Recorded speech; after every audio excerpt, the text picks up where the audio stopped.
Welcome back to Full Spectrum Frontiers, where we dive deep into the topics that impact you, your future, and, of course, this great nation.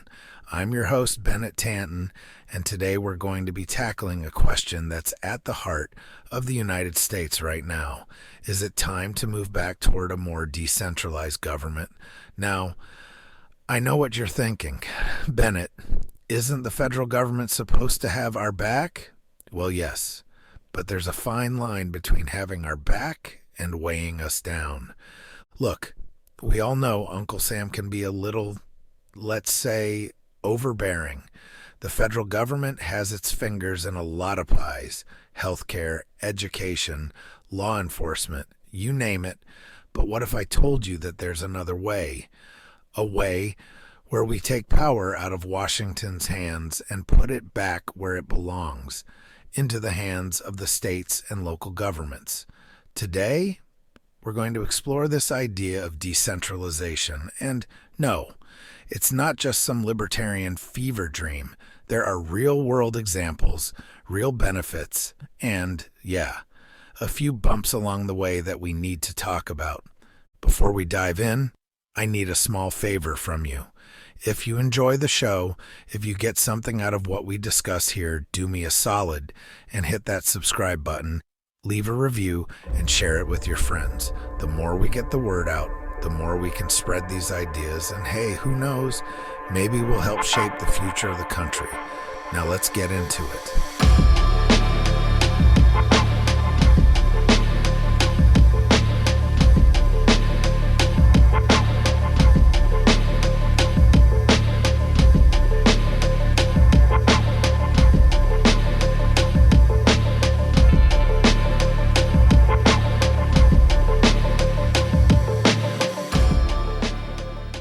All right, let's rewind the clock a bit to understand how we got to this point, where the federal government feels like it's constantly hovering over our shoulders, dictating everything from what light bulbs we use to what health care we can or can't afford. Now, this isn't to say the federal government didn't always have its hands in the pot, but there was a time when its reach was, let's just say, a little less suffocating. So where did it all start? Well, the first real turning point was right around the Great Depression. We're talking 1930s America, a time when people were desperate, banks were collapsing, and unemployment was through the roof. Cue Franklin D. Roosevelt and his New Deal. Now, don't get me wrong. FDR's New Deal was a game changer for a lot of people. It brought relief, recovery, and reforms that many Americans desperately needed. But it also planted the seed for something else: the federal government stepping in to solve problems that were traditionally left to the states. The logic behind it was simple. When times are tough, we look to someone or something bigger than ourselves for help. And back then, the states just didn't have the resources or the infrastructure to deal with a crisis on that scale. So boom, federal government to the rescue. But here's the thing about power. Once you give it up, it's really hard to take it back. The federal government started taking on more responsibilities, and over time, what was supposed to be temporary became permanent. Fast forward a few decades to the 1960s and 70s, and you have Lyndon B. Johnson's Great Society programs, Medicare, Medicaid, education reform, the whole shebang. Again, these programs had good intentions, but they also expanded the federal government's role in everyday life. And once you add in the post-9/11 security state with things like the Patriot Act, federal agencies like the TSA, and more surveillance than a 1984 nightmare, you get the picture. The federal government became the go-to solution for just about everything. But here's the kicker. This centralized approach may have started with good intentions, but over time, it's become bloated, inefficient, and in some cases, downright unaccountable. Washington is trying to manage issues that are best handled by the people who actually live with the consequences, state and local governments. It's like hiring a chef from across the country to cook you dinner through Zoom. Sure, It might get the job done, but wouldn't it make more sense to have someone in your own kitchen who knows your tastes, your dietary needs, and, I don't know, your kitchen? Federalism, the system the founders envisioned, was meant to prevent this. States were supposed to be these little laboratories of democracy, each trying out their own solutions and learning from one another. That's where innovation happens. But when the federal government keeps throwing blanket solutions over every problem, it stifles that innovation. We end up with one-size-fits-all policies that might work for New York City, but completely miss the mark for rural Montana. So, how did we get here? It's a mix of crisis response, political convenience, and let's face it, the natural tendency of any power structure to expand. But we can't let that expansion go unchecked because, as we've seen, it leads to inefficiency, lack of accountability, and a disconnection between the government and the people it's supposed to serve. Now, don't get me wrong. I'm not saying that everything should be left to the states. I mean, let's be real. I don't want 50 different sets of laws when it comes to national defense or civil rights. But when it comes to education, healthcare, transportation, and a whole list of other things, shouldn't the people closest to those issues have more control? And trust me, we'll get into the benefits of decentralization in the next section. But first, let's think about this. If the federal government has gotten so big and cumbersome over time, how can we start to dial it back? Stick with me, because up next, we'll talk about what a decentralized government might look like and why giving more power to states and local communities isn't just a nostalgic idea. It's a necessary step forward.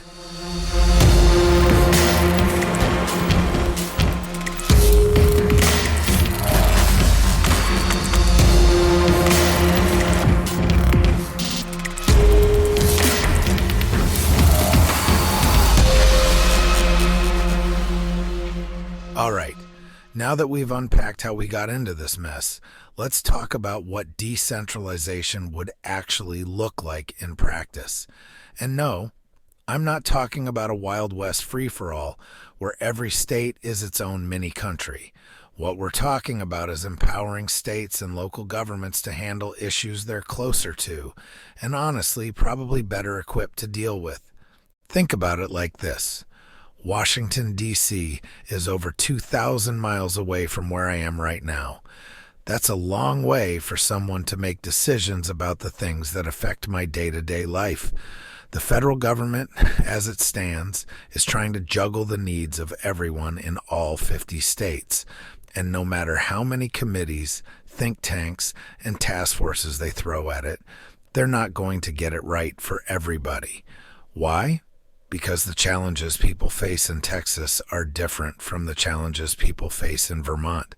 It's like trying to make one uniform shoe size that fits everyone. Not going to happen. Now imagine if states had more control over healthcare policy. Here's a thought.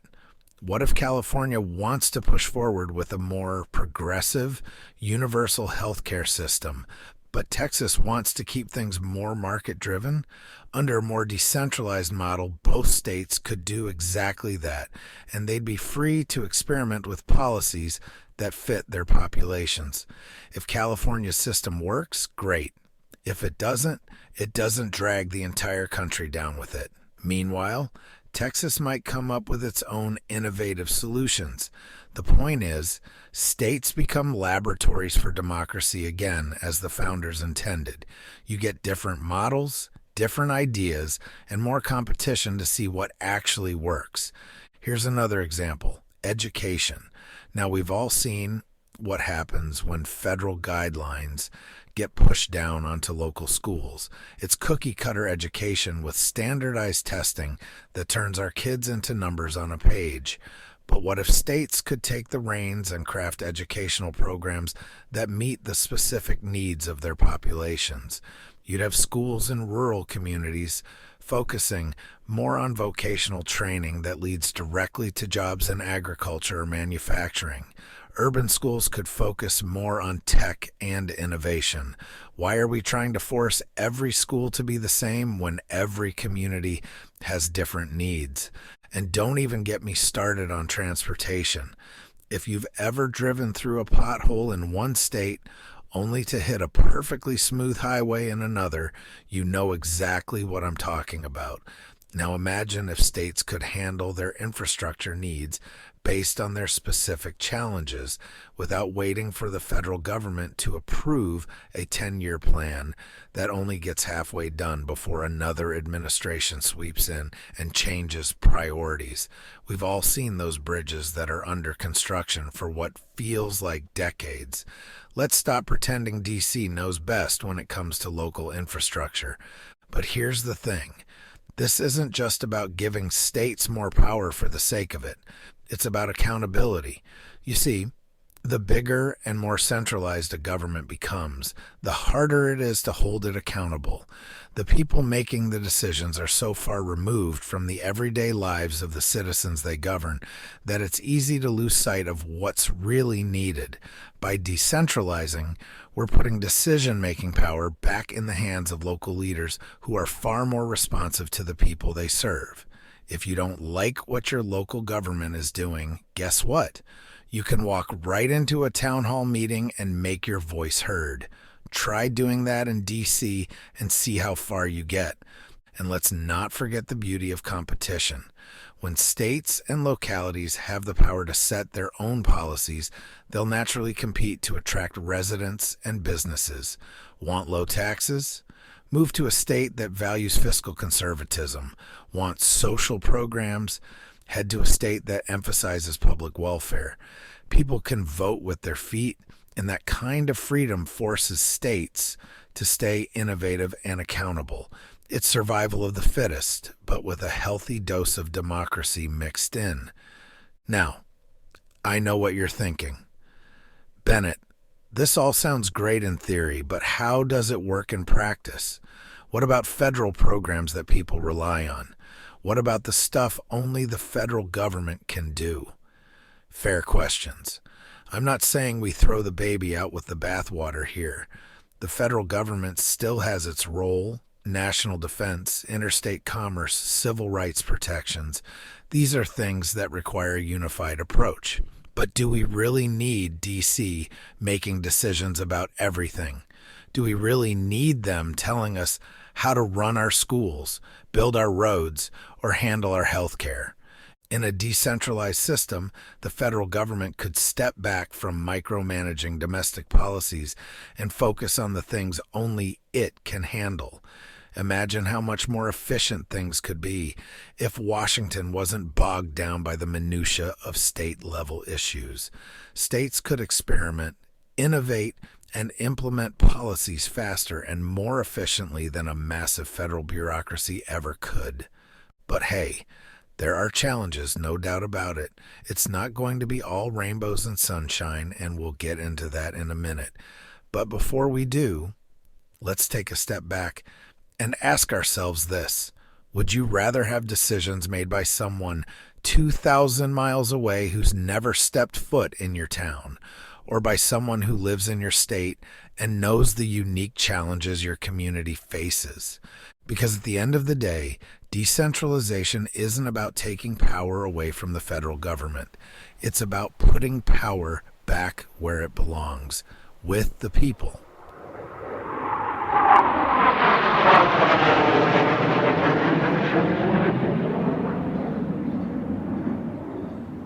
All right, now that we've painted a picture of what decentralization could look like, let's talk about some real-world examples of it in action. You don't have to imagine what might happen if states had more power. We can look at what's already happening. And trust me, there are some pretty impressive success stories out there that prove states are more than capable of running their own show when given the chance. Let's start with a big one, Texas. Now, love it or hate it, Texas has made some bold moves in the last couple of decades, particularly in the area of energy policy.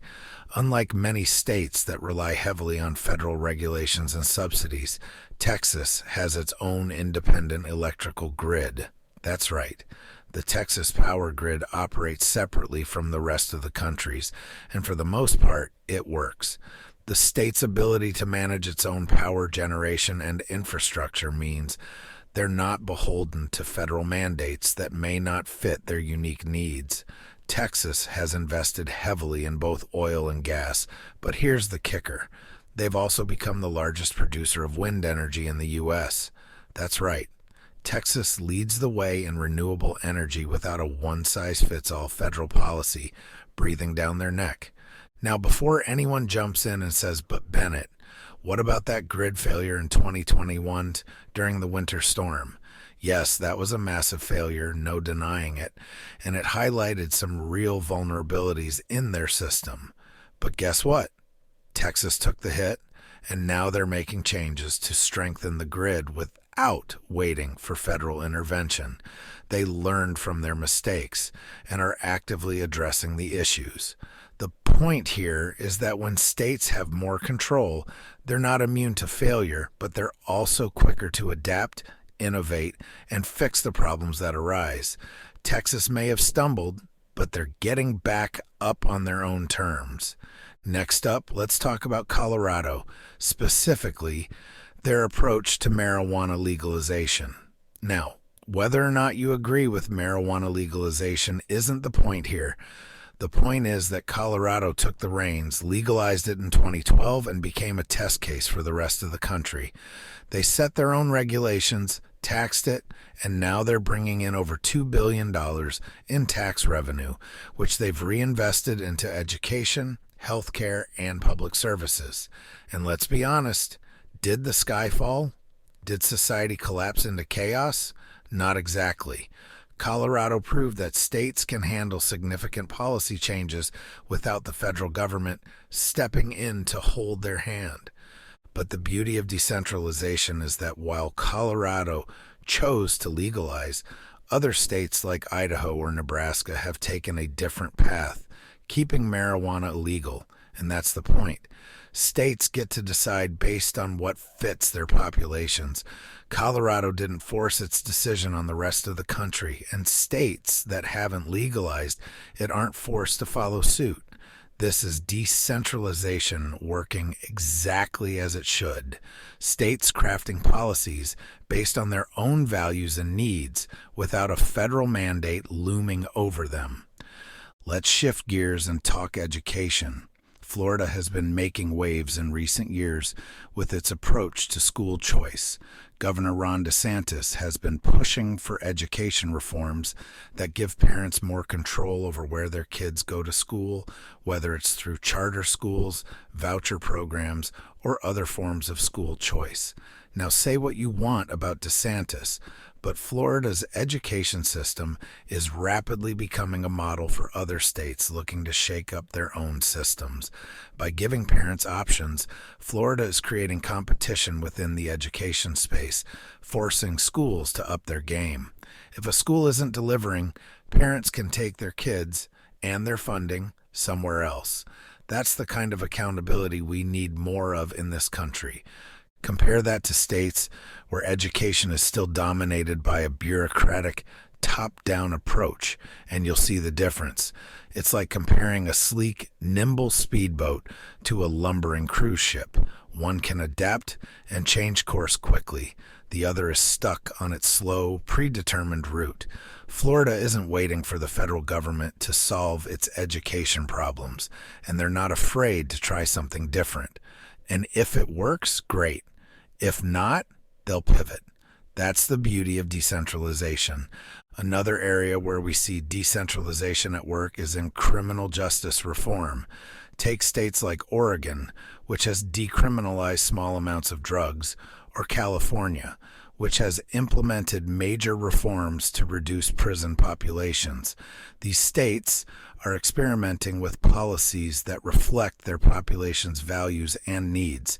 They're not waiting for Congress to pass sweeping criminal justice reform. They're taking matters into their own hands and learning as they go. Does this mean every state should follow suit?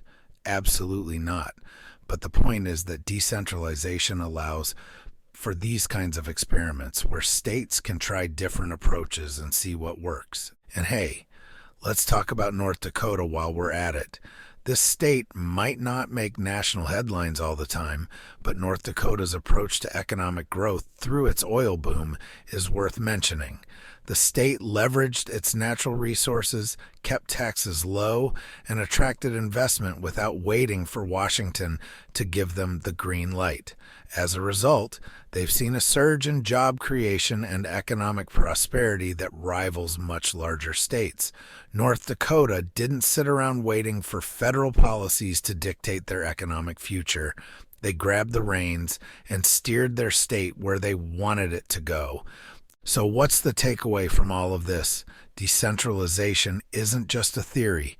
It's happening right now, all across the country. States are stepping up, taking control, and showing us that they can handle their own affairs. When states are given the freedom to innovate, we all benefit.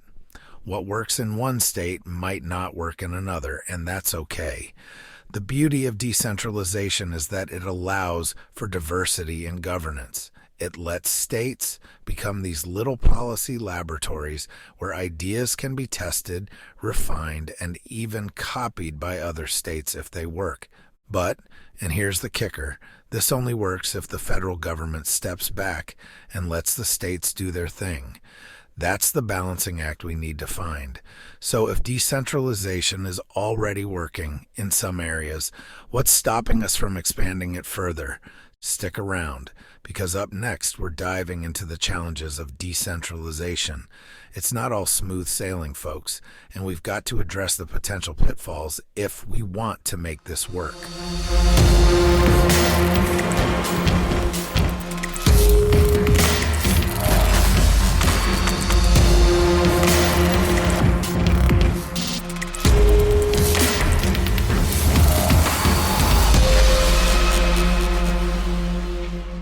So far, decentralization sounds pretty good, right?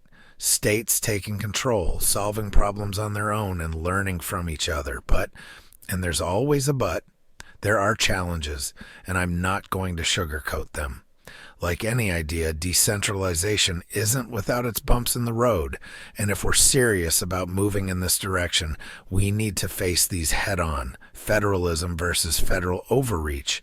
This is where things get complicated. Let's start with the big one. Legal challenges.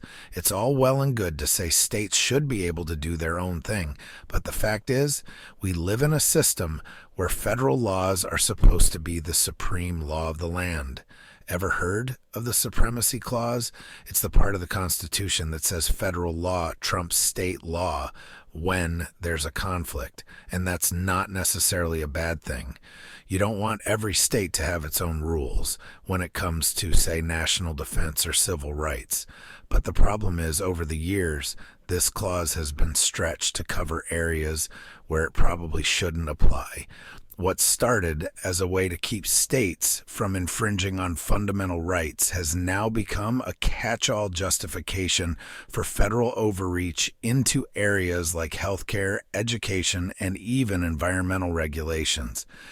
And here's where it gets sticky. When states try to push back, they often find themselves tangled in lawsuits that go all the way to the Supreme Court. Just look at the back and forth on issues like immigration or healthcare. Arizona, for example, tried to pass tougher immigration laws, but the federal government sued, arguing that immigration is a federal issue. And they're not wrong. It is a federal issue. But does that mean states can't take action when they feel the feds aren't doing enough? That's where the gray area lies. Another challenge? Interstate coordination. One of the reasons we have a federal government in the first place is to create uniformity on things that cross state lines, like transportation, trade, and environmental protections. If every state is doing its own thing without any coordination, you could end up with a logistical nightmare. Think about it. What happens if one state has lax pollution regulations and their actions directly affect the air quality in a neighboring state? or if a state's infrastructure is so poorly maintained that it creates bottlenecks in interstate commerce. There's a real risk that decentralized policies could lead to inconsistencies that harm the greater good. That's why it's important to strike a balance. States should have flexibility, but there also needs to be cooperation on issues that transcend state borders. And then there's the issue of federal funding. Oh, you didn't think the federal government was just going to let states go their own way without some strings attached, did you? The federal government uses funding as leverage. They say, sure, you can have control over X, Y, or Z, but if you don't follow our guidelines, we're pulling your funding. And we've seen this in action plenty of times. Remember when states tried to resist raising the drinking age to 21? The federal government said, fine, but we're cutting your highway funding. Boom. Suddenly everyone falls in line. This is federalism with a leash, folks, and it's one of the biggest challenges to real decentralization. States rely on federal funding for a lot of things, from education to infrastructure to Medicaid. If they want to break away and make their own rules, they have to be ready to give up that federal money. And not every state is prepared to do that. Now let's talk about inequality. This is a tough one, and it's something we have to acknowledge if we're serious about decentralization. Some states are just better off than others, plain and simple. They have stronger economies, bigger populations, and more resources. Think about California or New York compared to states like Mississippi or West Virginia. If we decentralize and give states more control, there's a real possibility that this could widen the gap between wealthy states and poorer states. Wealthier states would have the resources to experiment with innovative policies, while poorer states might struggle just to keep the lights on. Now, I'm not saying that's a reason to abandon decentralization altogether, but it is something we need to think about. How do we ensure that decentralization doesn't leave some states behind while others surge ahead? And finally, there's the question of national unity. Decentralization, by its nature, creates a patchwork of policies across the country. And while that can be a good thing in terms of innovation and local control, it can also lead to a sense of division. If every state is doing its own thing, what does that do to our sense of national identity? Are we still one nation under God, or do we become more like 50 loosely connected mini nations, each with its own set of rules and priorities? And when crises hit, whether it's a pandemic, a natural disaster, or a military threat, do we have the cohesion we need to respond as a unified country, or does decentralization make us more vulnerable to outside threats? That's a tough question, and it's one we need to wrestle with if we want to seriously consider a move toward more state and local control. So yeah, decentralization isn't all sunshine and roses. There are real hurdles here, legal challenges, interstate coordination, funding issues, inequality, and the potential for disunity. But here's the thing. Every system has its flaws, and no solution is perfect. The federal government has its own share of inefficiencies, overreach, and one-size-fits-all policies that don't work. The question is, which system gives us the most flexibility, the most innovation, and the most accountability? Which system gives the people more say in how their lives are governed? And look, I'm not saying decentralization is the cure for all our problems, but I am saying it's worth considering because the alternative, a federal government that continues to grow and consolidate power, doesn't seem to be working out too well, does it? So we've covered the challenges, but we're not done yet. In the next segment, we're going to get real about what it would take to make decentralization a reality. Is it even possible, or are we just dreaming here? What kind of political will, legal changes, and public support would we need to actually pull this off? Stick with me, because we're about to find out.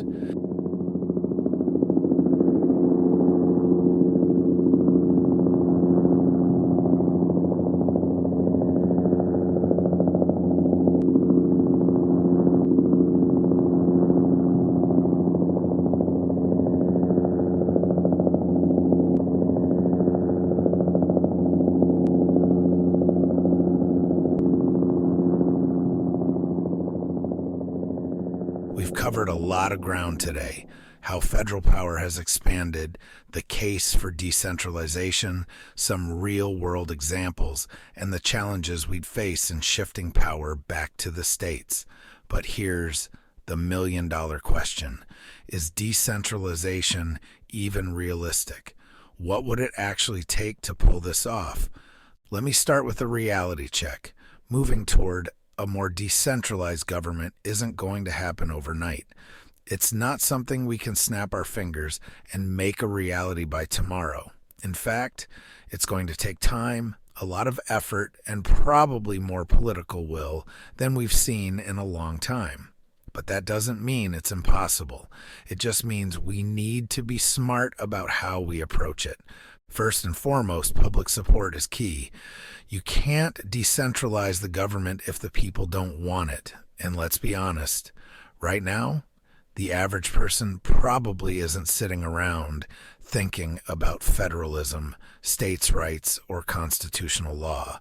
They're more worried about paying the bills, getting health care, and making sure their kids get a decent education. But here's the thing. Decentralization directly impacts all of those issues. We need to start making the case to the public that a decentralized government could actually solve some of the problems they care about most. Healthcare, for example. Why should Washington be making decisions about what healthcare looks like in your state? Wouldn't it make more sense for your state to handle it based on the specific needs and challenges of your community? The key here is messaging. If decentralization is going to become a reality, it has to be something that resonates with people. We need to make the case that this isn't about states' rights in some abstract constitutional sense. It's about putting more control in the hands of regular people. It's about accountability and flexibility. And when people start to see that decentralization means better healthcare, better education, and more control over their daily lives, that's when we'll start to see real momentum. But here's where we hit the first obstacle: political will. If decentralization is going to happen, it's going to need political champions. And let's be honest, Washington isn't exactly full of people eager to give up power. The federal government likes being in charge, and most politicians enjoy the leverage that comes with centralized control. So where do we start? We start at the state level. It's the governors, the state legislators, and the local leaders who are going to have to push this forward. And the good news is we're already seeing some of this happening. Governors like Greg Abbott in Texas or Ron DeSantis in Florida are already making the case for more state control over things like education, healthcare, and even law enforcement. But they can't do it alone. We need more states to step up and say, hey, we can handle this better than Washington can. It's going to take a coalition of states pushing for more autonomy and showing that they can govern effectively without federal interference. Once you have a critical mass of states moving in this direction, it becomes a lot harder for the federal government to ignore. And let's not forget legal reform. As we mentioned earlier, the Supremacy Clause and decades of federal case law have given the federal government a pretty tight grip on a lot of issues. If decentralization is going to happen, there will need to be some serious legal battles to reestablish the proper balance between state and federal power. This might mean revisiting past Supreme Court decisions, challenging federal overreach in the courts, and passing new legislation that reaffirms the rights of states to govern themselves. It's not going to be easy, and it's not going to happen overnight, but it's possible. We've seen the courts swing one way or another before, and with the right legal strategy, we could see them swing back in favor of decentralization. But here's a crucial point. We don't need to dismantle the federal government to decentralize. This isn't about burning the whole system down or turning every state into its own mini-country. There's a role for the federal government, especially when it comes to things like national defense, interstate commerce, and protecting civil rights.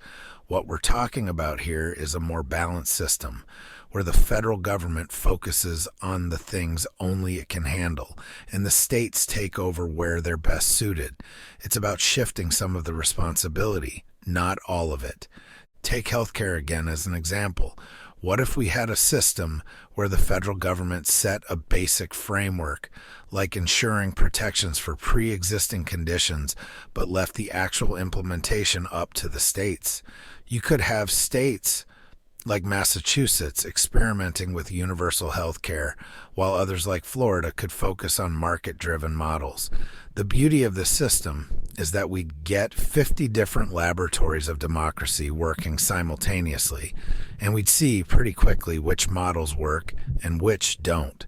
That's how you drive innovation, by giving people the freedom to try new things and learn from each other. Now, we also need to talk about education. If we want decentralization to work, education is going to be a major battleground.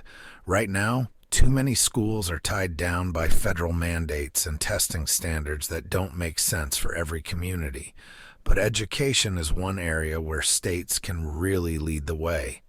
Look at Florida's school choice programs. Parents are being given more control over their kids' education, and that's a trend we're starting to see in other states too. What if we could expand that on a national scale, but let each state decide how best to implement it?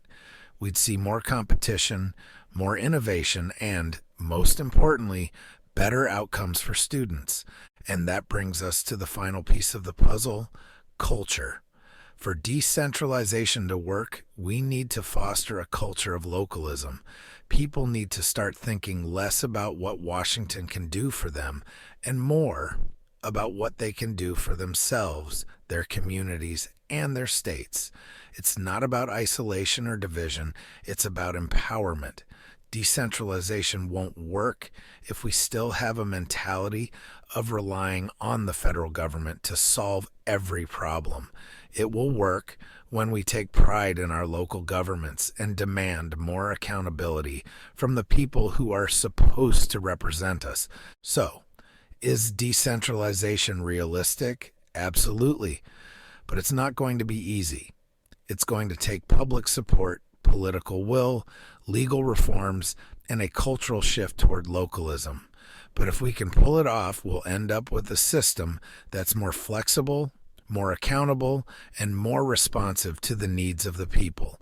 And honestly, isn't that what government is supposed to be about in the first place? We've talked about the what and the how, but now it's up to you. The more we talk about these ideas, the more people we can get on board. So, if you believe decentralization is something worth fighting for, start that conversation in your own community.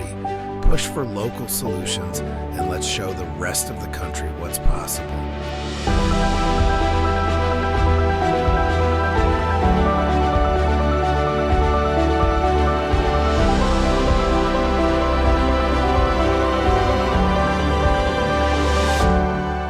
All right, folks, we've taken a deep dive into decentralization today, how we got here, what it could look like, the success stories, the challenges, and whether it's realistic or not. And after all of that, one thing is clear.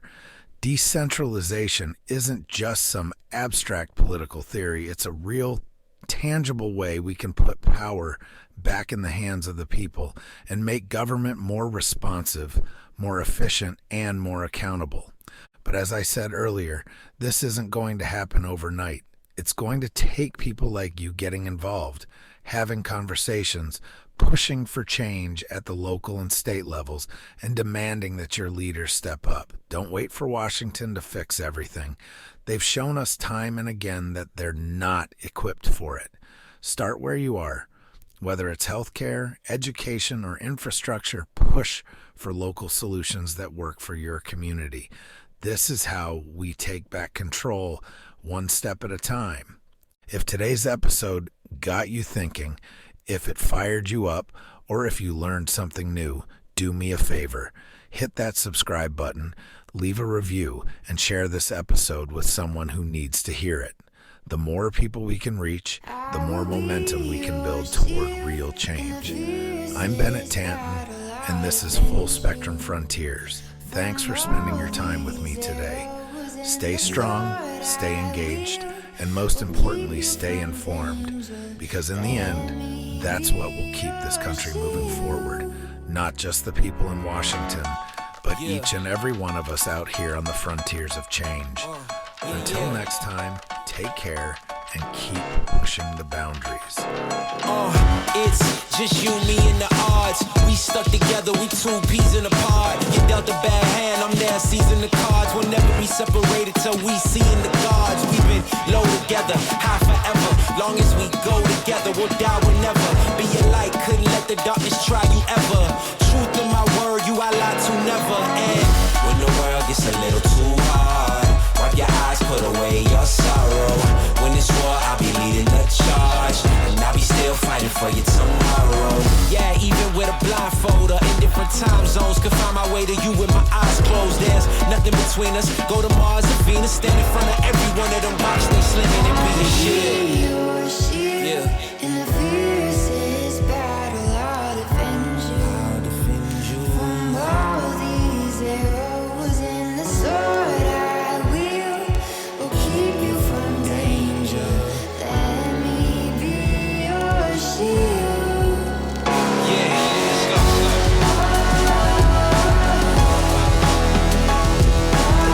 Let me be your shield, let me be your shield. Let me be your shield, let me be your shield.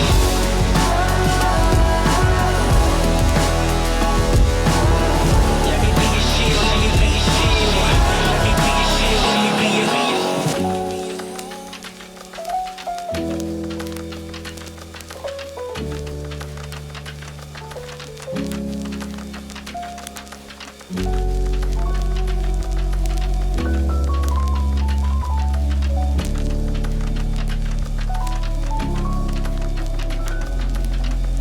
You may be facing tribulation, but don't let it get you down.